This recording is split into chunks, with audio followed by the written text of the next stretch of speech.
예수님께서 70명의 전도자를 보내어서 복음의 능력으로 사탄을 적중을 시켜가지고 추락을 시켰습니다. 그리고 난 뒤에 한 율법 교사가 예수님께 찾아와서 어떻게 하면 내가 영생을 얻겠습니까?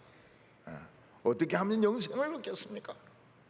그런 질문을 하게 됩니다. 이 율법사가 예수님에게 한 질문과 예수님의 답변은 기독교의 핵심입니다. 이거는 제일 중요한 것입니다. 기독교의 핵심 중의 핵심을 이 율법교사와 예수님이 대화로 나누게 됩니다. 과연 기독교의 핵심이 무엇인가? 기독교의 본질이 무엇인가? 우리는 무엇을 믿는 사람들인가?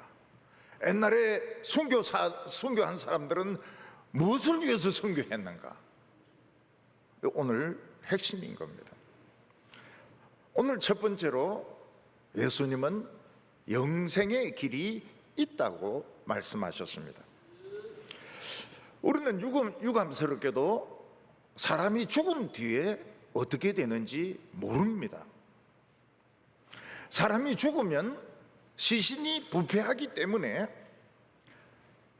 빠른 시일 안에 불에 태우든지 땅에 묻어야 됩니다. 인간의 의무는 여기서부터 시작이 됩니다.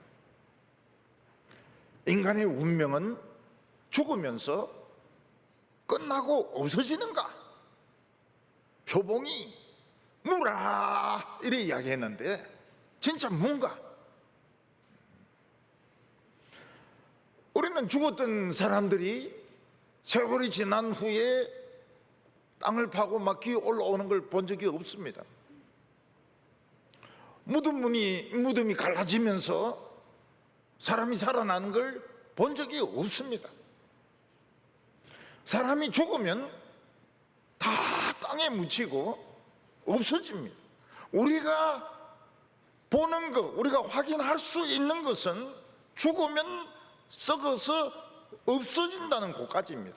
그 뒤에는 아무것도 본 적이 없고 우리는 아무것도 모릅니다.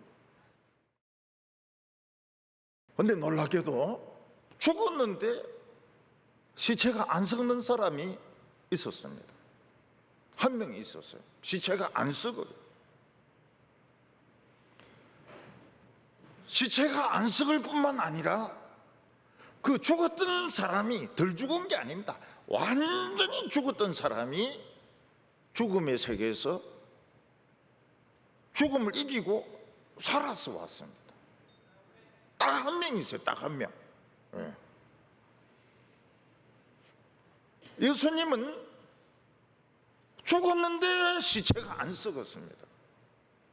왜냐하면 썩기 전에 돌아오셨으니까요. 그분은 죽음 후에 대해서 이야기했습니다. 그게 유일한 정언입니다. 이 지구상에 수백억의 인간이 살았지만 죽음 이후의 정언은 이분의 정언이 유일한 정언입니다. 예수님의 답변이 뭡니까? 영생 없다. 그런 말씀이 아니에요. 영생은 있다는 겁니다. 영생은 있다. 틀림없이 있다. 근데 영생은 뭐 한다고 들어가는 나라가 아니라는 겁니다. 이 사람처럼 어떤 기준을 정해놓고 가트라인을 정해놓고 어떤 선행을 해서 들어가는 것이 아니라고 말씀하셨습니다. 오늘 첫 번째는 예수님께서는 하나님을 사랑하는 것이 영생의 첫 번째 조건이라고 말씀하셨습니다. 예수님은 영생의 길은 좋은 일을 많이 해야 들어가는 곳이 아니라고 말씀하셨습니다. 자금을 1,000억 원씩 내놓고 자기 재산을 그냥 어떤 기부단체에 내놓고 이런다 해서 들어가는 게 아니라고 말씀하셨습니다. 영생의 길은 하나님을 사랑하는 것이라고 했습니다. 기독교는 어떤 종교입니까? 사랑의 종교인 겁니다.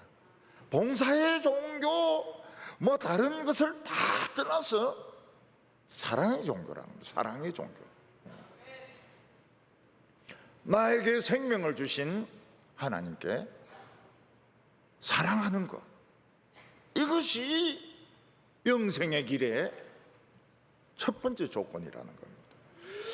26절과 27절 상반절을 보면 예수께서 이르시되 율법에 무엇이라 기록되었으며 내가 어떻게 읽느냐 대답하여 이르되 내 마음을 다하며 목숨을 다하며 힘을 다하며 뜻을 다하여 주 너의 하나님을 사랑하고. 아마 이 율법 교사는 성경을 많이 연구한 것 같아요. 그래서 율법이 가르치고 있는 것이 무엇인가?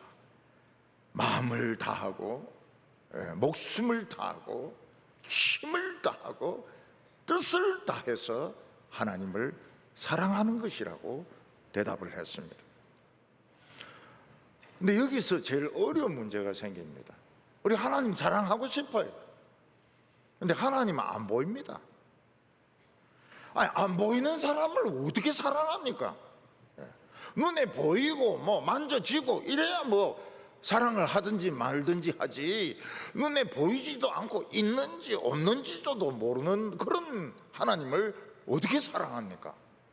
이게 우리에게 제일 큰 어려운 문제입니다. 하나님 사랑하고 싶어요. 근데 안 보이는 겁니다. 어디 있는지도 몰라요.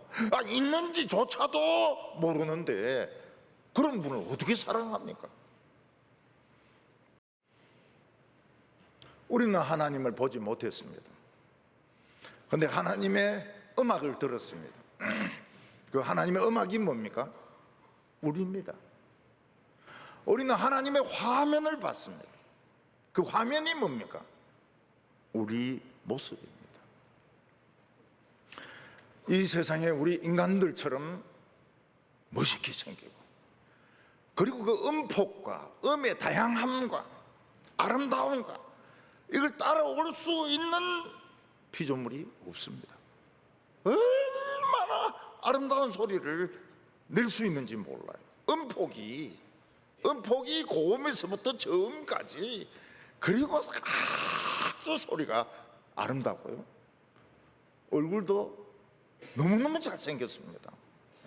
우리는 하나님의 얼굴을 화면에서 본 거예요. 하나님의 음악을 들은 겁니다. 하나님을 사랑하지 않을 수가 없어요. 우리를 보면 하나님을 사랑하지 않을 수, 우리에게 생명을 주신 하나님을 사랑하지 않을 수가 없습니다. 못 봤지만 그 하나님의 아들이 왔습니다. 우리에게 생명을 주신 하나님의 아들이 왔습니다. 그냥 온 것이 아니고 영생을 주러 왔습니다. 그 아들을 좋아하지 않을 수가 없습니다. 하나님의 아들이 와서 하나님의 말씀을 전해 주었습니다. 그 말씀이 뭡니까? 하나님은 우리를 사랑한다는 겁니다. 사랑한다는데 싫어할 사람이 누가 있습니까? 목숨을 다하여, 목숨하고 하나님 말씀하고 바꾸도 아깝지가 않은 거예요. 너무너무 하나님의 말씀이 좋아가지고 이 목숨하고 하나님 말씀하고 바꿔도 좋아요. 바꿔도 좋아요. 그리고 죽을 때까지 하나님을 사랑하는 겁니다. 목숨을 다해서. 죽어도 좋아요. 죽어도 좋고 죽을 때까지 하나님을 사랑합니다. 힘을 다하여. 그러니까 하나님을 사랑하고 할 때도 있고 안 될 때도 있고 이렇거든요. 예수 믿다 보면 침체될 때도 있고 짜증날 때도 있고 신경질 날 때도 있고 이렇거든요. 그래도 힘을 내야 되는 거예요. 힘을 내야 되는 거예요. 열심을 내야 되는 겁니다. 열심을 내야 돼요. 하나님을 사랑하려고 애를 써야 되는 겁니다. 예수님 보고 뭐라고 말했습니까? 주의 전을 사모하는 열심히 저를 삼켜버리라. 막 안에서 막 물이 끓는데 예수님 막 삼켜버리는 거예요. 얼마나 열심히 있는지. 하나님 사랑하게 되면 사랑하고, 사랑하기 싫으면 침체돼 버리고, 잠수해 버리고. 그거는 힘을 다하는 게 아닙니다. 힘을 다하는 게 아니에요. 막 힘을 써야 됩니다. 그래서 예배 드리기 위해서 희생을 해야 돼. 희생을, 시간을 희생을 해야 됩니다. 하나님의 말씀을 듣는 것을 위해서 자기 자신이 얻은 것을 손해를 봐야 됩니다. 열심을 내야 돼. 온몸이 녹초가 되어도 하나님의 말씀은 들어야 됩니다. 녹초가 되어도. 그게 힘을 다하는 거죠. 뜻을 다해서는 무엇입니까? 내 남은 인생 뭘 위해서 삽니까? 하나님의 사랑을 위해서 살겠다. 하나님의 사랑을 다른 사람에게 이야기하고 나타내기 위해서 살겠다. 그게 뜻입니다. 내 인생의 남은 뜻이 무엇인가? 나에게 생명을 주시고 영생을 주시고 거룩한 삶을 주신 이 하나님을 위해서 내 남은 인생을 살겠다. 그게 뜻입니다. 그 뜻을 다해서 남은 인생을 오로지 그것만 생각하는 겁니다. 그리고 두 번째 예수님이 이웃을 사랑하는 것이라고 말씀하셨습니다. 성경은 놀라운 균형을 가지고 있습니다. 우리가 하나님을 사랑한다고 해서 광신자가 되는 것이 아닙니다. 예배 시간에 막 소리 지르고 다른 사람을 무시하고 그리고 막 자기만 잘났다고 떠들어대는 것은 그 하나님을 사랑하는 게 아닙니다. 사랑은 무례하지 아니하며. 이 율법사는 마음을 다하고 목숨을 다하고 힘을 다하고 뜻을 다하여 하나님을 사랑하는 것입니다. 그리고 이웃을 내 몸처럼 사랑하라고 말씀하셨습니다. 이 율법 교사의 말을 듣고 예수님은 뭐라고 말씀하셨습니까? 내 말이 맞다 그랬습니다. 뭐 선행을 쌓고 장학금을 500억을 내놓고 그게 아니고 이웃을 내 몸처럼 사랑하는 것이 맞다고 했습니다. 근데 우리가 이웃을 사랑하려고 생각을 해보니까 사랑할 이유가 없어요. 지가 내인데 해준 게 뭐가 있는데 내가 사랑을 해줍니까? 지가 해준 게 아무것도 없어요. 근데 왜 내가 희생이 돼야 됩니까? 어떤 분은 다른 사람이 결혼식 한다 이러니까 옛날에 그 부조 장부 그거 딱 끄집어내 가지고 얼마 했는가 보고 그만큼 딱 줍니다. 준 만큼 부조를 주는 거예요. 뭐 좀 내한테 잘해줬으면 나도 뭐 잘해주고 싶은데 내한테 해준 것이 아무것도 없는데 상처나 주고 못된 말이나 했는데 내가 뭐 때문에 그런 사람들을 사랑하겠습니까? 기독교의 근본 정신은 어디서부터 시작됩니까? 내가 행복하기를 바라는 것처럼 남들도 행복해야 된다는 걸 인정해 주는 데서부터 기독교는 시작이 됩니다. 기독교는 교회 열심히 다니고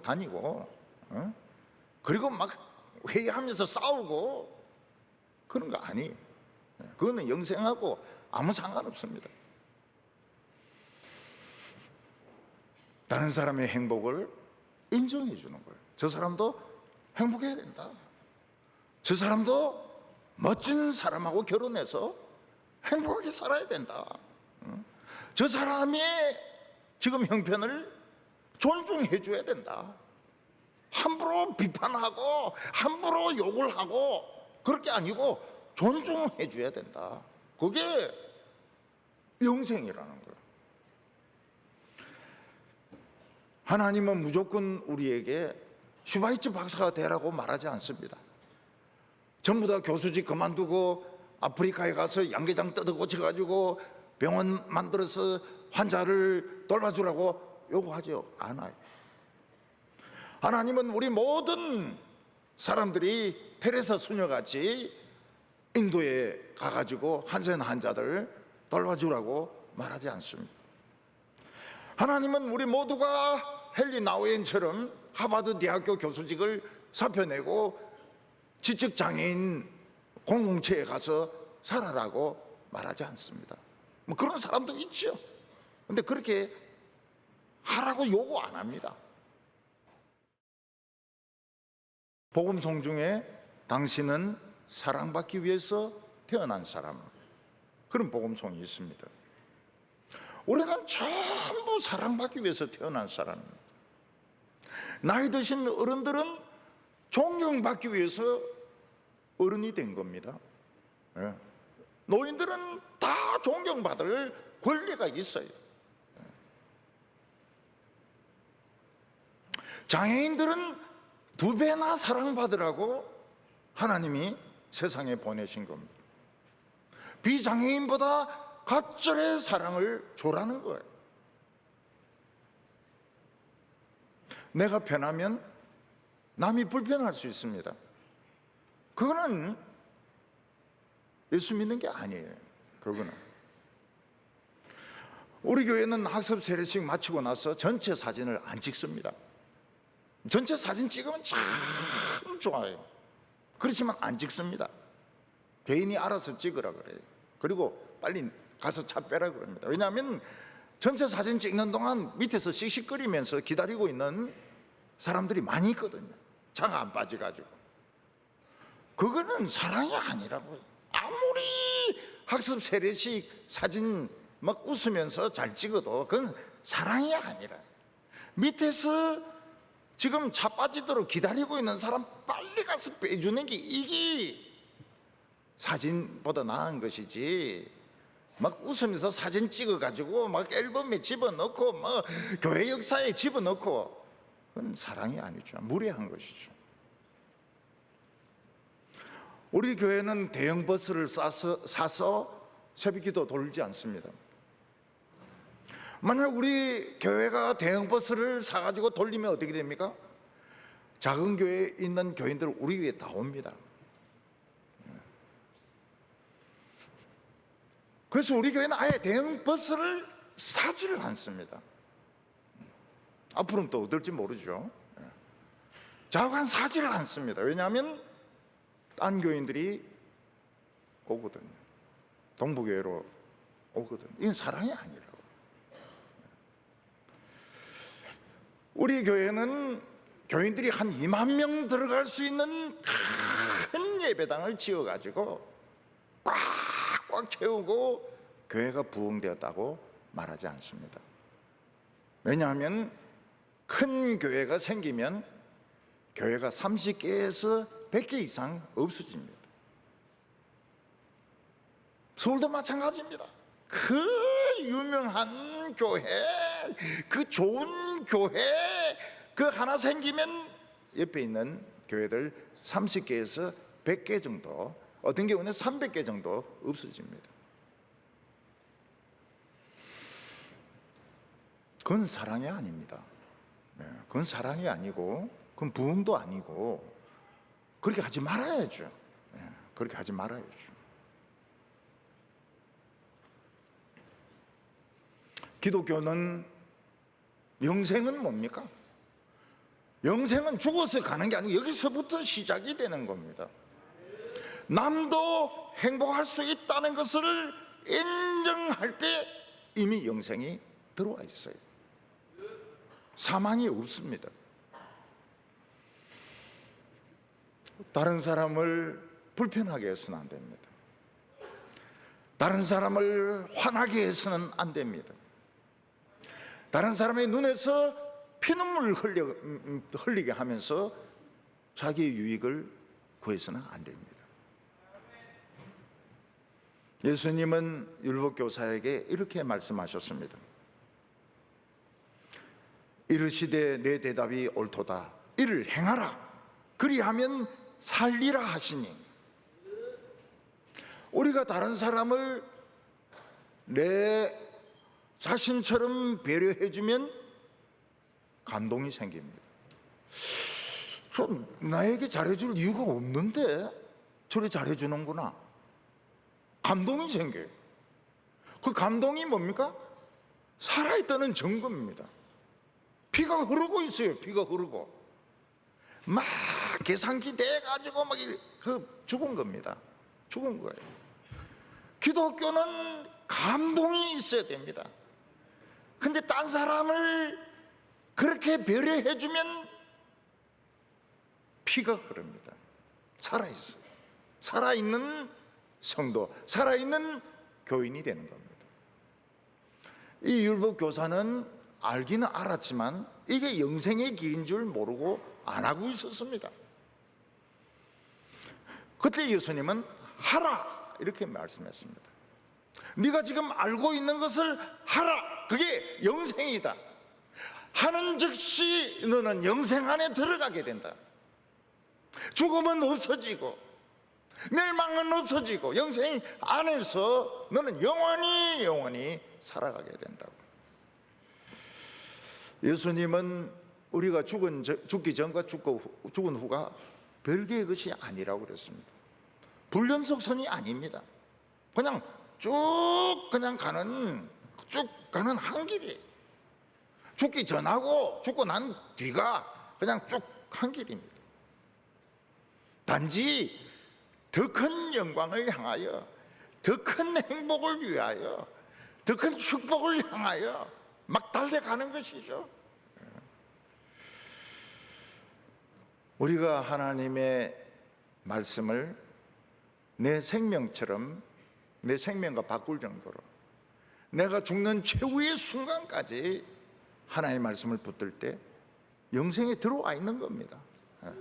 영생의 열차는 달리고 있는 거예요. 내가 다른 교인이나 또 교인이 아니라 하더라도 저 사람도 행복할 권리가 있다. 노인들은 다 존경받을 권리가 있다. 존경해야 된다. show respect. 존경심을 보여줘야 된다. 그럼 벌써 영생 안에 들어와 있는 거예요. 영생의 기차 안에 들어와 있는 겁니다.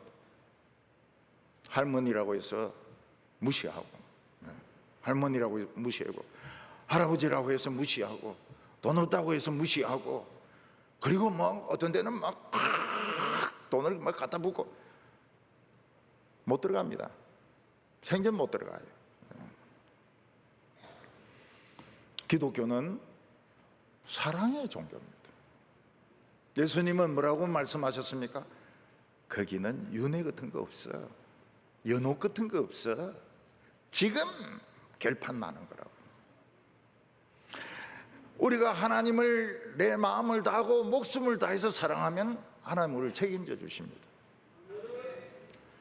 독점적으로 성령과 기도의 응답을 주십니다. 영생은 여기서 시작되는 겁니다. 하세요. 사랑하세요. 사랑하는데 뭐가 돈이 듭니까? 뭐가 듭니까? 사랑하세요. 예수님은 하라 그랬어요. 하라 그랬어요. 그러면 영생은 이미 시작이 된 겁니다. 우리 성도님들 전부 다 영생으로 다 달리는 성도가 되시기를 바랍니다.